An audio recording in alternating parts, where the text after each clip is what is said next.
Hello, and welcome to the Slate Political Gabfest.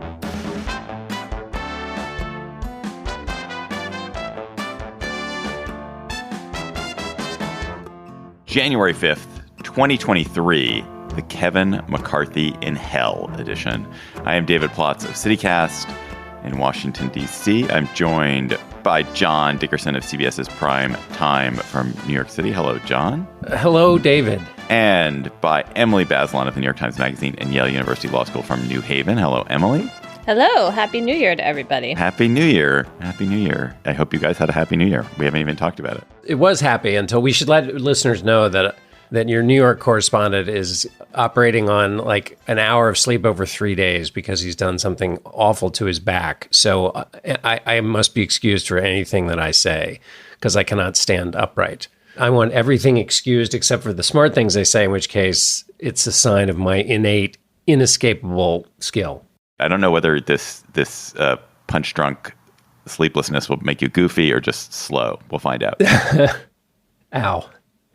Hurts to laugh. As I said before we came on, you were in less pain than Kevin McCarthy. This week on the Gabfest, the gripping and really depressing spectacle of the House of Representatives being paralyzed by a Republican revolt against would-be House Speaker Kevin McCarthy. Then, how did George Santos get elected to Congress and what should be done about him? And then the Biden administration made it somewhat easier to get the medicines required for medication abortions. Emily will explain what that means, what the significance of that is. Plus, of course, we'll have cocktail chatter. As we tape on Thursday morning, the House of Representatives continues to stage a Beckett or a Sartre play, like a Waiting for Godot, but Godot is the House speakership for Kevin McCarthy, or No Exit, but it is not hell that they are stuck in. It is the Capitol building. John, this is amazing. It is, however, totally unsurprising. It is the natural culmination of several decades of increasing Republican nihilism and spectacle seeking. Yes? Yes, I think the history to which you refer is going back, let's say, to Newt Gingrich. When he was bounced from his role as speaker, he accused the farthest right members who pushed him out as being, he called them cannibals. John Boehner was ousted by the same group of people, not the same individuals, but the same people exhibiting the same behavior. Paul Ryan was driven from the job by some of the same forces. So the only way this is different in history is that basically now they're trying to get rid of the speaker before the speaker even has the job. So these forces are becoming more efficient at getting rid of speakers who they think are toadying to the Washington establishment. And is this a revolt over issues, John? Or is it just watching people who don't want order, disrespect anybody who, they see as playing the Washington game? Like, what's the point? Yes, right you are, Emily. It's both things, I think, actually. I mean, so it was long foretold and obvious this was going to happen to Kevin McCarthy in particular because he played nice with some of the Congressman Paul Gosar, Congresswoman Boebert, and others who are in this wing that's now trying to deny him the job. And so many people, including some who never make predictions about anything, said, if you don't censure these people for their behavior and in fact encourage it by not censuring them, it's just going to bite you in the rear end later and that in fact is what's happening now. But not every one of the, say, 20 or so who are blocking his elevation to speaker at the moment is doing it for the reasons you suggested. There are some, Chip Roy of Texas is one, who have serious issues and about serious things, like, for example, having an open amendment process for bills on the floor. That's something we should all want because it forces legislators to legislate. It takes powers away from the speaker. The speaker wants things to be orderly, wants bills to get to the floor that have the priorities of their party in it, and would like, if you're a Republican speaker, would like those things to pass only with Republican votes, because if you need Democratic votes, then the legislation gets watered down. So tight control over the way legislation bounces through the system is something you want. Well, these open amendment process would allow anybody to offer things, and amendments would get onto bills that might be supported by any number of different kinds of coalitions, which would then potentially imperil the final bill. The supporters of open amendment process would say, no, it would make it better because it would mean more voices would have input on the bill. The last round of this, when they were trying to get rid of John Boehner, the same version of the House caucus was saying, we want somebody who's going to take on Mitch McConnell. The Speaker of the House doesn't take on the Majority Leader of the Senate, who was his Majority Leader at the time. It just doesn't, that's not the way the system works. And so the things that they are asking for are possibly wise. It's just the reasons for which they're asking for them is unrealistic in the legislative body where you need 218 votes to pass things. They cast themselves as rebels, and rebels imbues them with a kind of glamour that they certainly don't deserve when you look at who these people are. I mean, the idea that Matt Gaetz or Lauren Boebert deserves our sympathy or our attention, to me, is offensive. On the other hand, it is deeply difficult to feel any sympathy for Kevin McCarthy, a man who has been willing to say or do anything to get this job, who has evinced very little interest in legislating for the good of the country and seems to have no plans for what he would do with it except investigate Hunter Biden and impeach the Homeland Security Secretary. So it is. I had a boss who used to talk about situations being like the Battle of Stalingrad, where you want both sides to lose. It is a situation where Kevin McCarthy probably is like the least bad speaker available to if you're a House Democrat. On the other hand, he's just doesn't deserve it, right, Emily? I mean, there is just this spectacle aspect of this and the way in which he has clawed his way to the job. I mean, I was remembering this week that he came into prominence with Paul Ryan and Eric Cantor. They were supposed to be the young guns. They were in some ways like the rebels, or at least the anti-establishment, here's this new way figures of their era. And now, of course, like Ryan is joined corporate boards in private life or whatever he's doing. And Eric Cantor was drummed out of Congress by his own voters. So McCarthy's kind of left here trying, placating, but they helped unleash these forces, of course, that are now refusing to fall into line. And so, yeah, it is hard to feel sorry for him. What do you think about this idea that, this is a crisis because the House isn't around to respond to an emergency? Like, it seems to me like, didn't we just have a few weeks where the House wasn't around? And like, how they're not emergency room doctors. I have trouble keep taking this seriously. There are theatrical aspects of it that are potentially appealing. One is they all have to be there. And one of the things that this restive group of rebels, or whatever you want to call them, are asking for is that they get rid of, and I think McCarthy has already said yes to this, get rid of proxy voting or voting from a distance. You have to be there. And I like that. I like the fact that they're all on the floor and they all are having... Now, legislating and the job of being in Congress is not about what you do on the floor necessarily. But for important things, like making sure everybody's around, is perfectly fine. But the other thing, as Jake Tapper pointed out, is that since there are no House rules, the C-SPAN cameras, which once the rules are in place, lock the camera in just on who's speaking and don't, because of, they're given their instructions by the majority, those rules aren't in place. And so the C-SPAN cameras are able to show us all the things that are going on, the side conversations and all that, because there are no rules in place, which I think is just a kind of amusing little side aspect of this. I had a question, which I posed to you guys over text the other day, which I continue to have. So we're taping on Thursday morning. The House will come back into session at Thursday at noon. And by the time you listeners listen to this, they may have found a compromise candidate. John Dickerson might be Speaker of the House, for all we know. Anything could have happened in this afternoon session if McCarthy steps away from the field. What I was wondering is why the Democrats don't screw with the system and give McCarthy the votes to be Speaker.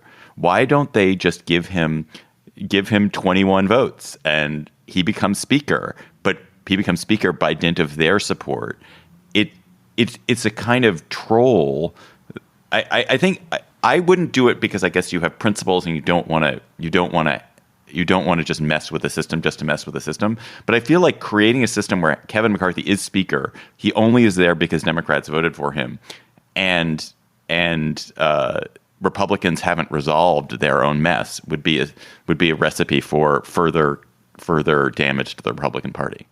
Democrats have argued since basically Newt Gingrich that the Republican Party is captive of its most ideological forces. And then, of course, that was true with Donald Trump. This is as if you sat down and designed a celebration to enact that worldview. I mean, this is a display of everything Democrats have said about Republicans for a long time. And so I think that is its most maximum utility for Democrats. There have been ideas floated that Democrats would support McCarthy in return for, and this is never going to happen, in return for assurances that the debt ceiling would be lifted to, infinity, and a couple of other things, full funding of the government and a couple of other Democratic priorities.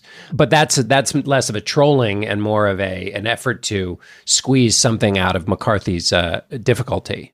Yeah, you have to imagine they would really govern. And that doesn't seem to be what the House is planning to do, right? I mean, the Ohio House did something like this, where some Democrats are supporting a more moderate Republican speaker who did not have the support of the more, conservative forces in Ohio. And so even though Republicans control, I think, like 2/3 of the House, they're not getting the speaker they wanted. So you could imagine such a compromise, but it would take like sober-minded legislators, and that's not what we're seeing in the House right now. Which brings me to my question, which is like, how are they ever going to raise the debt ceiling? I mean, if between 5 and 20 hard right Republicans can stop their speaker from being elected, how is that caucus ever going to let the government function, do what it needs to do to enable the government to function?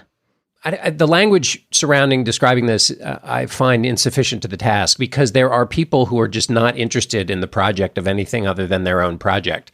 And therefore, they're not even operating with the same sets of reason and exchange of ideas and argumentation that are required for the business of legislating, no matter what it is. And that's all on full display here. So, this is a sign of all the awfulness that's going to come on anything that's difficult. And McCarthy keeps giving away more and more of his power, including, as of Thursday morning, there were reports that he's going to reduce the threshold on the motion to vacate the chair, which is essentially the ability of any member to raise a vote of no confidence on the speaker. And it was the threshold. McCarthy offered to lower it to 5 members raising a motion to vacate. Now it looks like it's going down to 1, but it means any piece of legislation, if somebody was bummed, they could raise the motion to vacate the chair, and then that would just waste a bunch of time. But also, would that mean that any 5 Republicans plus all the Democrats could then expel him as speaker? Like if you could get to 218. Yeah. So if all the Democrats decided to vote, or six Republicans plus the Democrats, I guess they'd have to vote for a replacement. Or no, they could vacate the chair. No, and then, I think that's right. Right, and then also the minute you have a debt ceiling resolution, somebody raises a vote of no confidence and the speaker is gone. So right. I just it just seems like it's hard to see. And Tucker Carlson is still on the side of the, I will call them rebels for the purpose of this sentence only, right? Which suggests that their larger goal of just getting attention, ending up being Fox News hosts or guests, like clearly Matt Gaetz, I mean, maybe Boebert too, that's what they're after. It's interesting, sort of, I guess, to watch Sean Hannity go after Lauren Boebert while Tucker Carlson remains on their side. I guess like that. Do you little sit and watch scene battle? Fox? No, I did watch. I didn't know that. For hours, David, for hours. No, but I did watch Hannity go after Boebert, which I thought was kind of interesting. Anyway, I bring up Fox just because I think so much what is driving this is the bid for attention on right-wing media. One other thing I'd just like to add is there was I think a usefully symbolic split screen happening on Wednesday, where while the votes were taking place on the House floor, the president, Joe Biden, and Mitch McConnell were meeting in Kentucky to celebrate infrastructure spending on a bridge that connects Ohio to Kentucky. Sherrod Brown was also a part of the meeting, a liberal Democratic senator who is up in the next cycle, who Mitch McConnell really hopes will lose, but nevertheless, for the purposes of governing and getting things done, they were all there celebrating this bipartisan achievement. That was happening, while at the same time, all of the awfulness of hyperpartisanship was causing the House to lock up. So it was a nice kind of juxtaposition of the two different ways of doing things in Washington. One of the points about Matt Gaetz and Jim Jordan. So Jim Jordan is actually voting for McCarthy, but Jim Jordan is a real far right conspiracist danger to the Republic. Matt Gaetz, but also kind of creepy. That Matt Gaetz wants his own subcommittee on the armed services, on the House Armed Services. He wants that. Jim Jordan is going to get to chair the House Judiciary Committee and convene all kinds of nutty investigations of Hunter Biden and who knows who else. And so there are also going to be real consequences to these folks having positions of power beyond the fact that they're making spectacle now. They were going to continue to make spectacle for months to come. Slate Plus members get so much additional content for their lives, so many extra things to fill their days and nights up, member exclusive episodes, segments from us, extra segments from us and other shows like Amicus and Hang Up and Listen, no ads on any podcasts, unlimited reading on the Slate site. You can become a member by going to slate.com/Gabfest Plus. Today, we're going to have a Slate Plus segment about football, whether you should watch football in the wake of the incredibly disturbing and tragic events at the game on Monday night. So we'll talk about that. Slate.com/Gabfest Plus to become a member today. George Santos is elected to Congress. He hasn't been sworn in, but he exists in a kind of, if everyone is in limbo, he's in a kind of limbo coupled with some other particular form of torture. I cannot remember anyone living the kind of disgrace that George Santos is living in. He is, of course, the Republican elected to Congress in New York, taking a fairly safe Democratic seat, or a seat that was certainly up for a tight election. And in order to win this seat, he posed as the descendant of Holocaust survivors, as an alumnus of Citibank and Goldman Sachs, I think, as the founder of a dog protecting charity. And he was elected. And after some brief digging following his election, the New York Times and now others have determined that Santos is a serial fabulist of the highest order, not Jewish, not a graduate of the college he claimed to have been a graduate of, or the high school he claimed to have gone to, never a Goldman Sachs employee, the dog charity effectively non-existent. What there was a trail of debt, of lies, a criminal charge in Brazil, and an incredible open question, Emily, which is, how did Democrats botch the opposition research on this so completely? So obviously, Santos is a kind of moral criminal, if not an actual criminal. He may be an actual criminal. He's lied.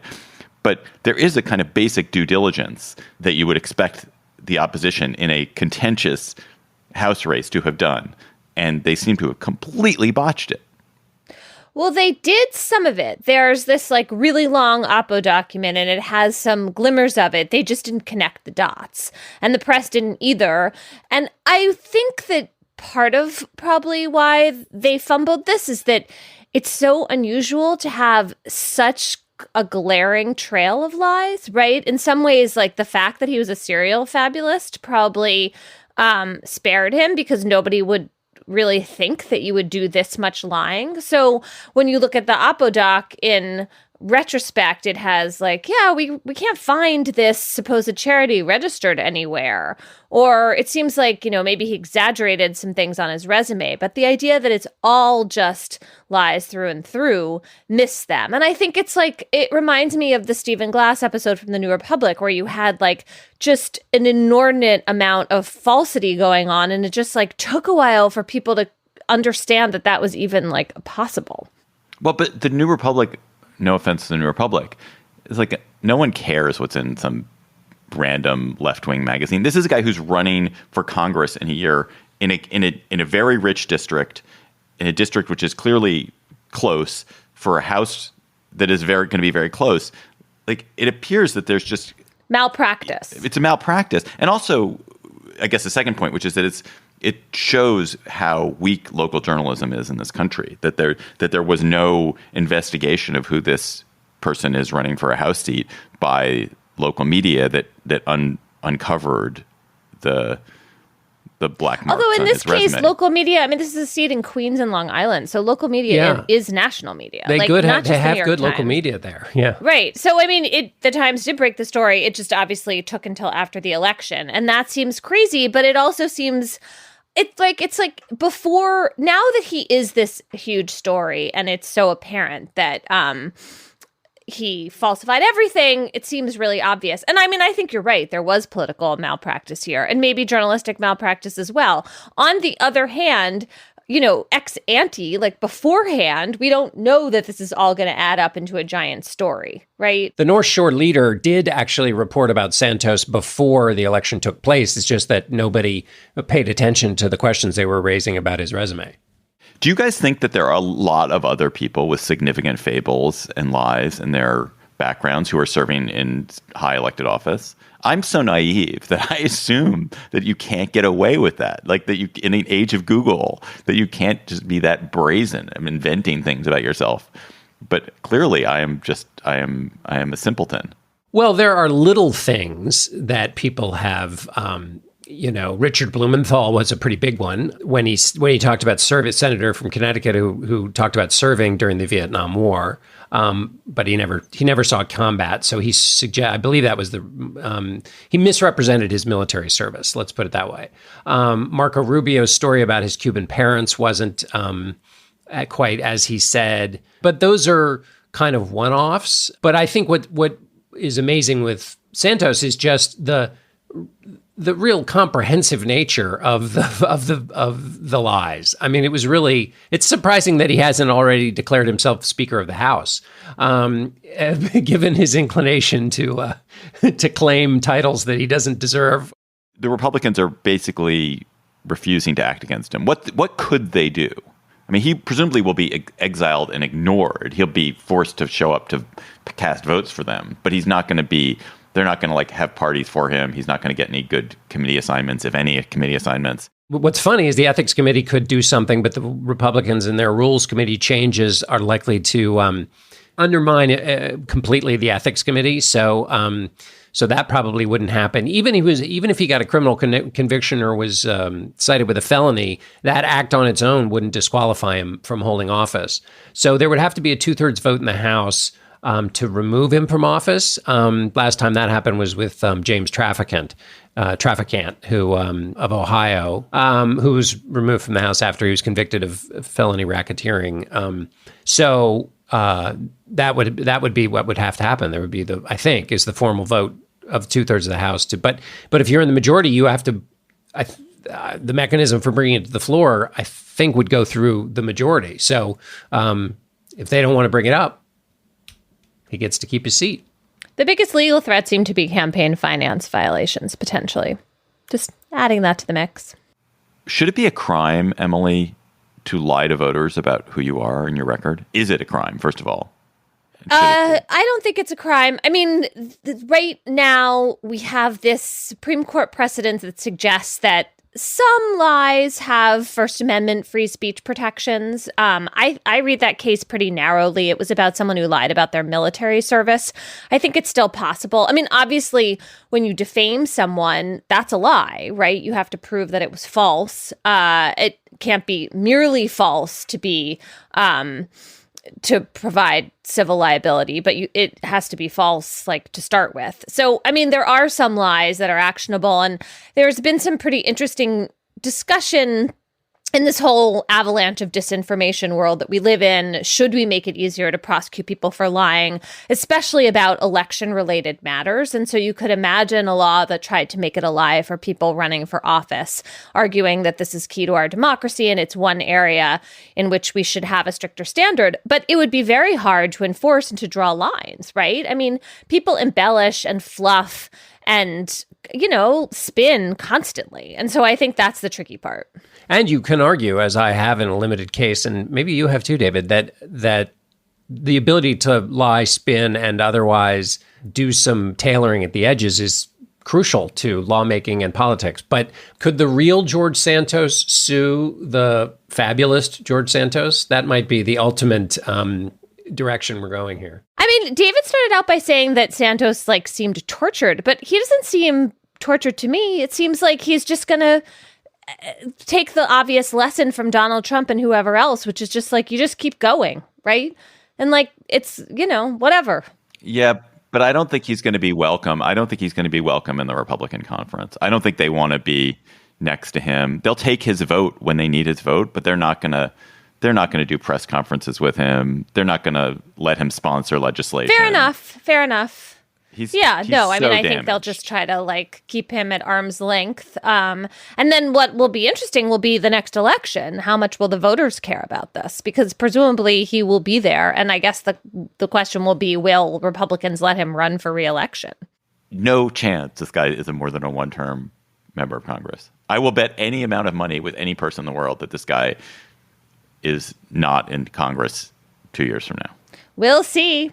Any amount of money. It's up to the Republican primary voters, right? Or, I mean, you're imagining that Santos won't run again. I feel like that's overconfident. No. He'll run again. He will get primaried.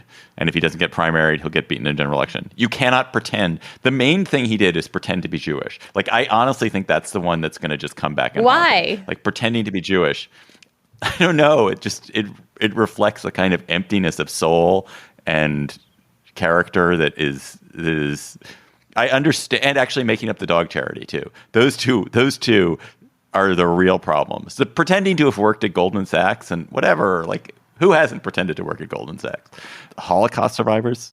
Yeah, we'll see. I mean, it's 2 years away. Maybe he'll do some great thing. He'll save someone, rescue someone from a burning building and turn into a hero. We get the lawmakers we deserve.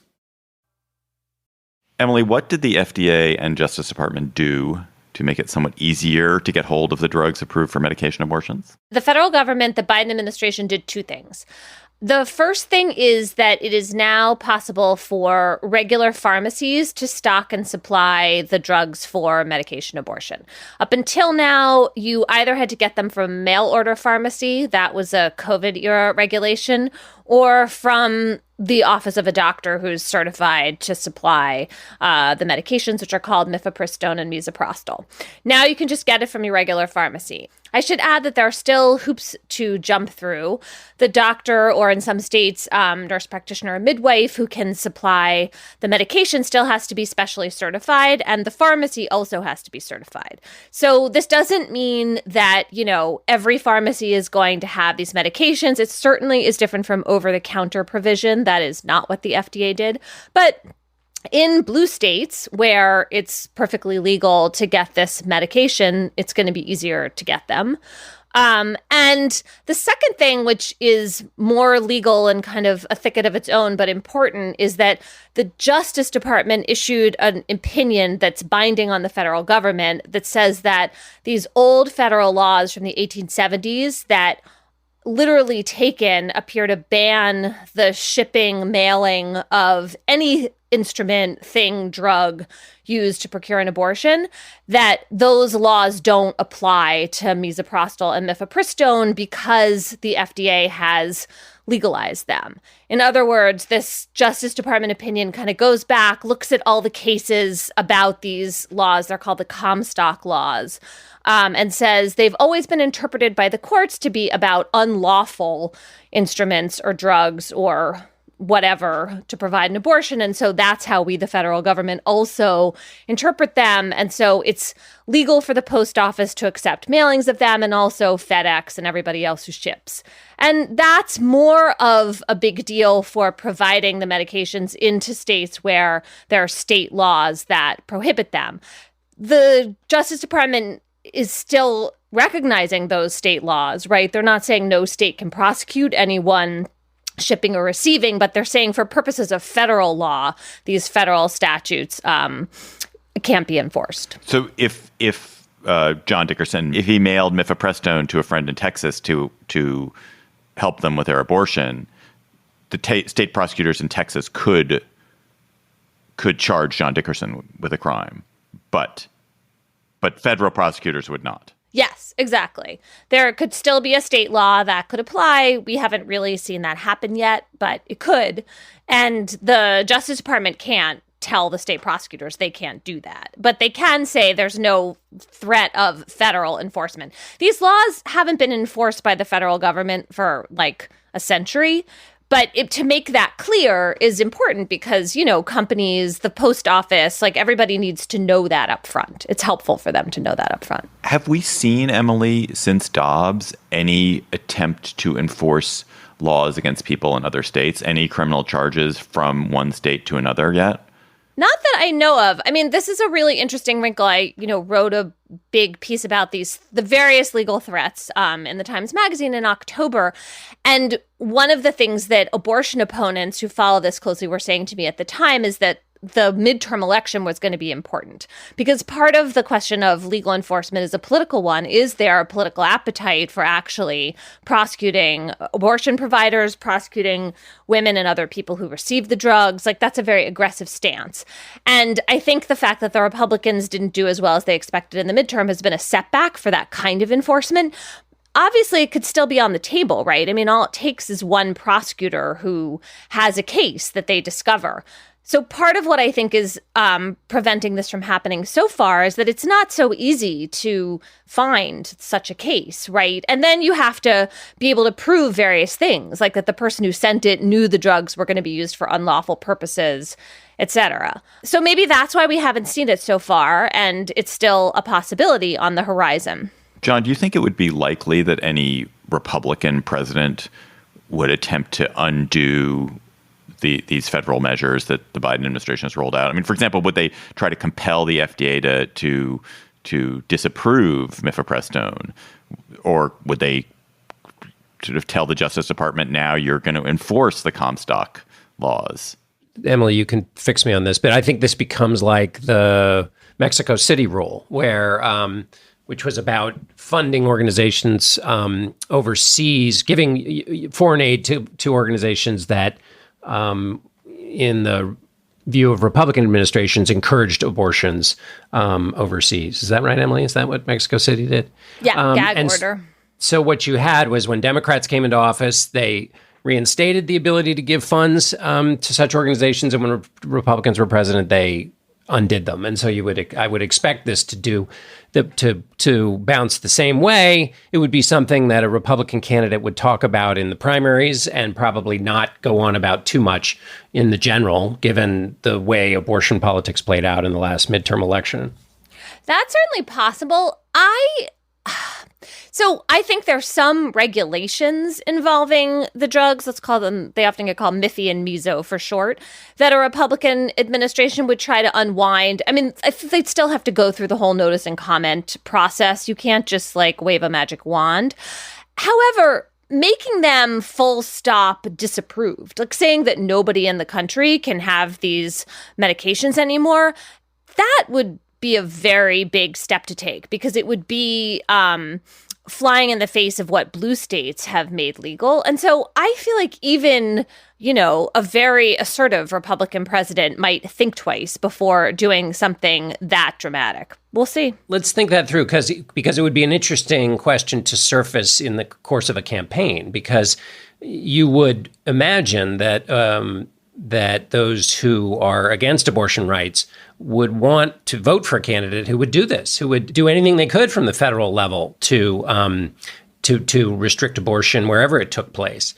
And then as a political matter, we would have to look at the battleground states where it would matter, right? So it doesn't matter if it's a blue state, because the blue states are going to vote for the Democrats. So in what purplish state would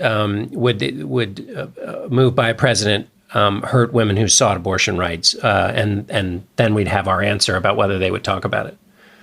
But I think the process of literally unapproving an FDA-approved drug would require so much monkeying with the mechanisms of the FDA, with how the FDA works, that it would probably be. I mean, that would be. I can't think of an example where there's been a political move to take a medicine that's been approved and literally disapprove it for political reasons. Yeah, I mean, also remember these drugs have been approved since the early 2000s. So we're not talking about the basic approval being a new Biden administration move at all. I mean, I think you're totally right, though, John, about the strategy or whatever you want to call it in the presidential primaries. And I guess the lesson I see in all of this politically, and I'm hearing this loud and clear from groups that oppose abortion. The presidency is going to matter to abortion access in the United States directly in a way that it hasn't before. Or it sort of did, but people didn't notice it. And now this question of abortion medication, which a lot of Americans still don't really know what it is, or that you can have an abortion by taking pills. I think by the next presidential set of primaries, that's going to be much more familiar. And the idea that the president has a lot of direct power over providing this method of abortion, as well as appointing judges, which we're super familiar with, that's going to be front and center, and it's going to play out in the Republican primaries. To that point, Emily, what do we know about what's happened with medication abortion since Dobbs? And in particular, in states where abortion is illegal, do we know whether there is a lot of mailing of drugs or access to drugs in those states? Yeah, there are thousands of pills being mailed into those states. We know that from a group called Aid Access, which I wrote about in October. The leader of that group, Rebecca Gompertz, is a physician in the Netherlands. And so she has been so far outside of the jurisdiction of any state that would try to prevent her from mailing the drugs. And they also come in through all kinds of other companies that are on the internet. Like if you Google the drugs, you can order them.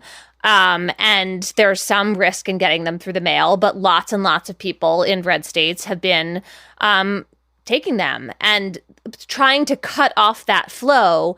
If you really oppose abortion, that would be a huge priority for you, because it's the way in which a lot of people are accessing abortion in the first trimester, along with traveling out of the state. So far, we have not seen a state really make a big move to try to cut off that supply.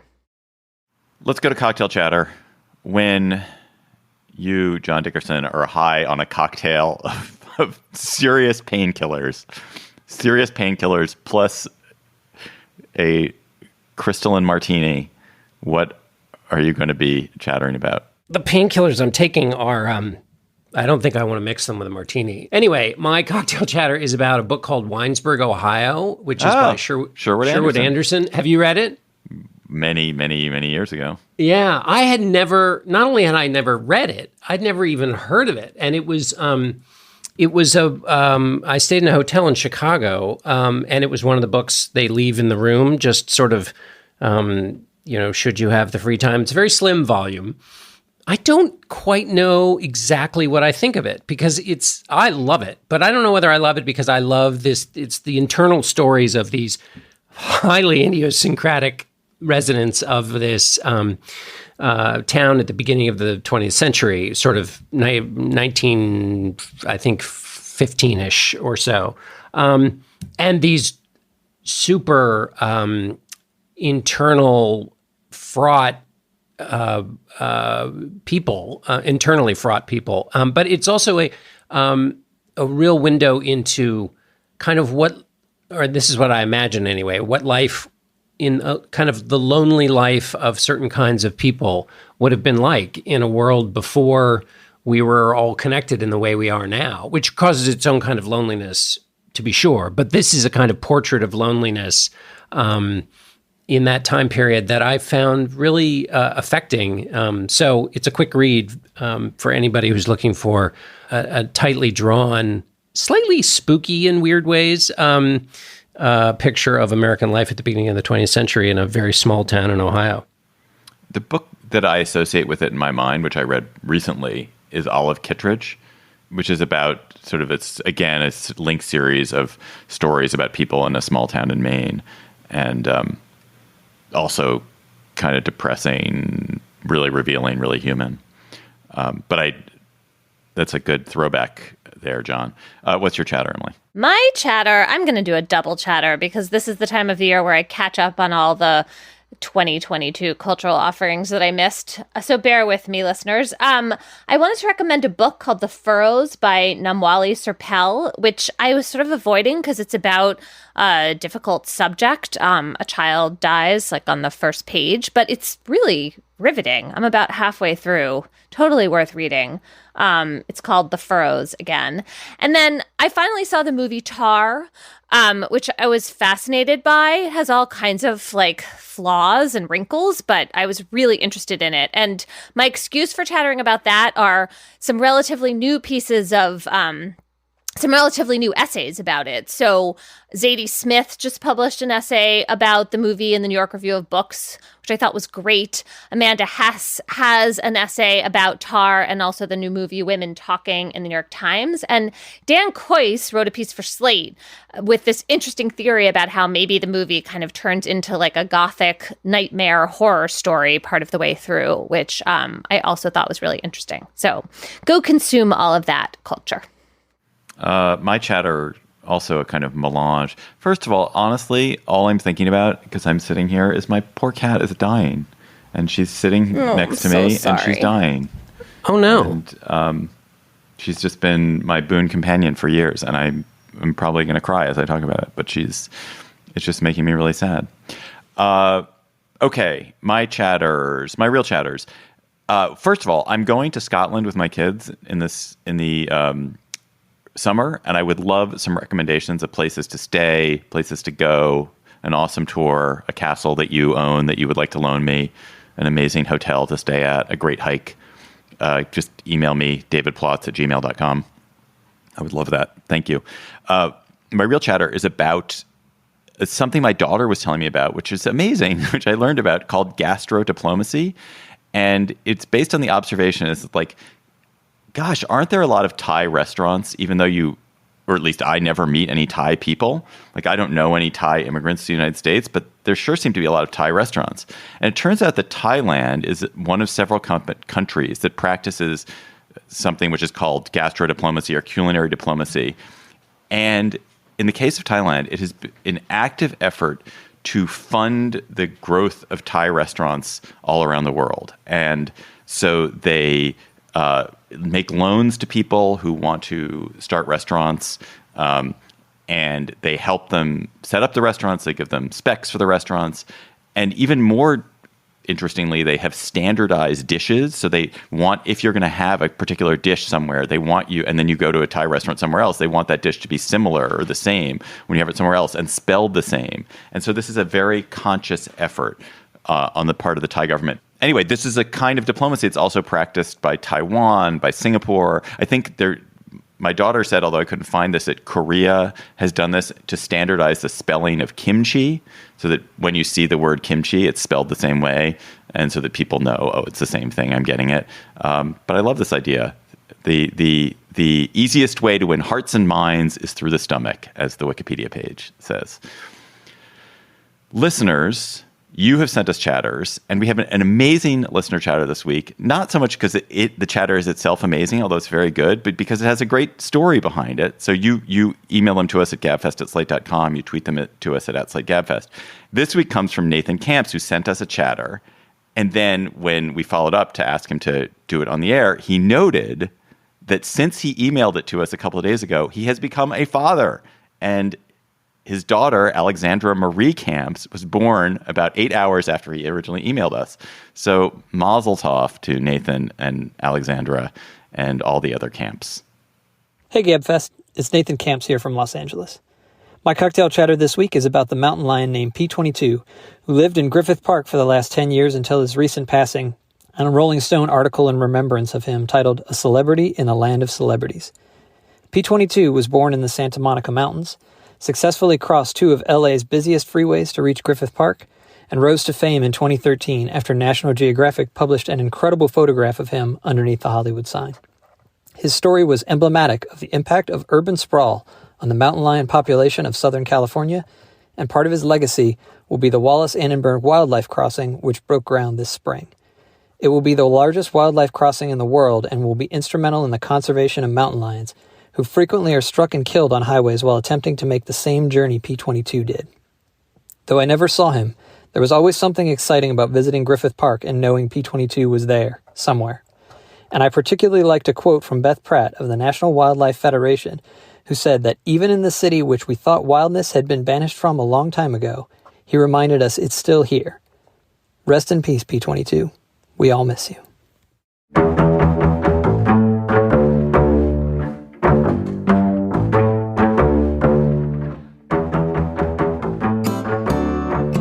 That is our show for today. The Gabfest is produced by Shana Roth. Our researcher is Bridget Dunlap. Our theme music is by They Might Be Giants. Ben Richmond is Senior Director for Podcast Operations, and Alicia Montgomery is VP of Audio for Slate. Please follow us on Twitter at @SlateGabfest and tweet chatter to us there or email it to us at gabfest@slate.com. For Emily Bazelon and John Dickerson, I'm David Plotz. Thanks for listening. We'll talk to you next week, and wishing John a healthier back in weeks to come.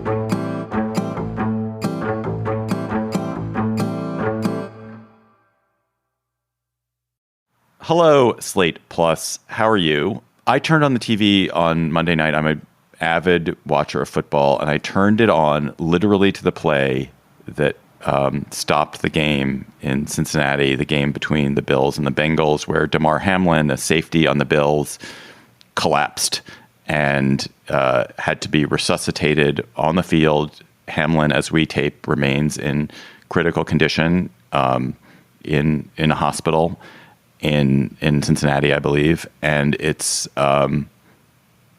was among the most disturbing things I've ever seen.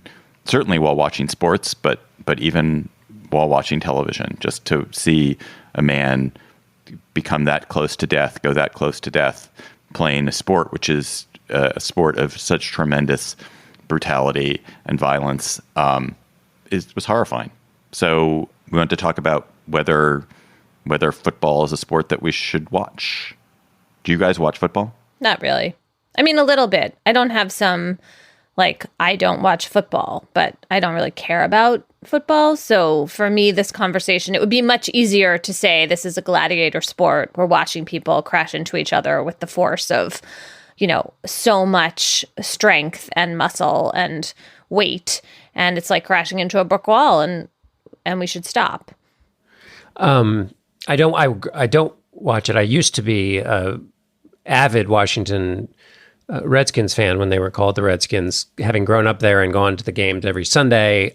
Playing football was a huge, huge part of my life. I mean, an important turning point because of its, I don't know if brutality is the word, but because that was just a snippet from our Slate Plus conversation. If you want to hear the whole conversation, go to slate.com/GabFest Plus to become a member today.